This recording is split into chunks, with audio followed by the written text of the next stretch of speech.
I'll call it dream because I don't know another word to call it. In the dream, I wake up, I look at the back wall of my room, and the wall is gone. And there's a storm. The wind is howling, and I'm saying they're kind of cold and wet now, and it's in the night, and I'm seeing all these people running past me with their hands over their head like they're running for their lives in panic. And I'm wondering what is going on? Why are they all panicking like that? And a voice says to me, if you listen to what I tell you and do what I say to do, you won't have to worry. The rain's not gonna hurt you, the wind's not gonna blow you. And the first thing I noticed when I sat up is that I'm all wet. What in the world was that? I was about 22 years old, and as I would do periodically, I came home to Long Island for dinner at Mom's home. As soon as dinner was over, my mother gets this kind of weird look on her face, like something uncomfortable is going on. You know, I have something really important that I want to tell you all. It's very difficult for me to say, and I know you're going to think I'm crazy. And we're like leaning on the edge of our chairs. Couldn't imagine what was going to come out. And she tells us that she now believes in Jesus.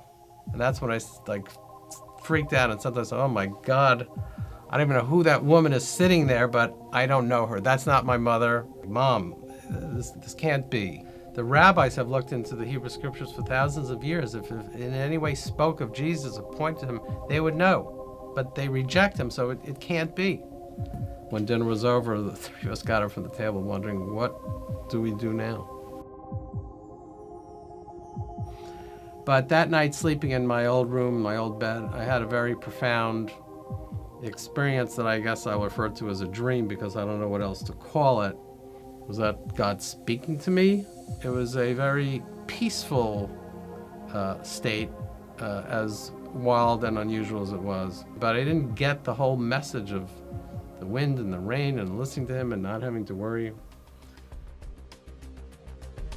So I'm going back to the things I used to be doing, which was, running around with my friends. Tuesday night, we went to this club. On Wednesday night, it was that club. Dating this one, dating that one. Every night was a different club, where to go. I have some money in my pocket, so I'm like, hey, life is great.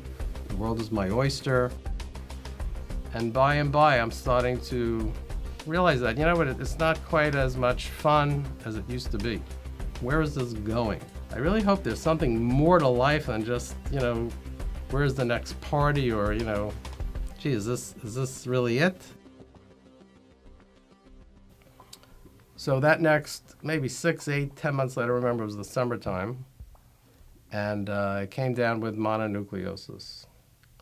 So here I am alone in the city, sick as a dog. I do what any good Jewish boy would do. I came home to Mom, and every afternoon she's bringing me in these little things to read, these little pamphlets, these little tracts, little scripture booklets. There's all these prophecies about the Messiah and the Hebrew Bible, about where he'd be born and when he'd come and what he'd do and how he'd be killed. And I was thinking, what? Never heard any of this. And these pamphlets are also talking about how all these things are fulfilled by Jesus in the New Testament. What? And I started looking up, are these things really in there? And sure enough, they are. Every one of them is in. I'm like, oh my gosh, I don't know what to make of this. My mother says to me, hey, guess what? I met a Jewish rabbi, and he's a believer in Jesus. And we started attending the Bible study every Tuesday. And now for the first time ever, I'm meeting other Jewish believers in Jesus like myself. My whole lifestyle that I was used to was now over, running out, going to parties, dating. What was I going to do? So I began to pray for the first time.